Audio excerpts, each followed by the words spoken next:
that inflammation of the liver, the condition can be cell-limiting or can progress to fibrosis, cirrhosis or liver cancer. Hepatitis হচ্ছে লিভারের একটি প্রদাহ যেটা নিচ থেকে সেরে যেতে পারে, অর্থাৎ এটা আবার নিচ থেকে যদি না সেরে এটা আবার ফাইব্রোসিস আর সিরোসিস আর লিভার ক্যান্সার পরিণত হতে পারে। এখন প্রশ্ন আসতে পারে যে ফাইব্রোসিস আসলে কি?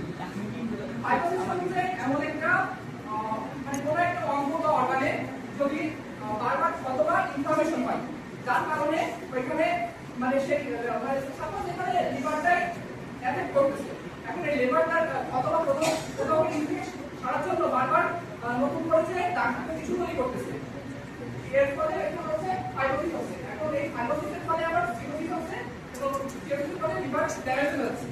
অর্থাৎ এই ফাইব্রোসিসের ফলে যে ডাক্তার টিস্যু তৈরি করতেছে এবং এই টিস্যু যখন পরবর্তীতে শক্ত এবং অকার্যকর হয়ে যাচ্ছে তখন সেটা হচ্ছে সিরোসিস। আর এখানে হচ্ছে লিভার ক্যান্সার। আমরা তো জানি কোষের অনিয়ন্ত্রিত অ্যাবনর্মাল গ্রোথ সেল, সেটা হচ্ছে টিউমার।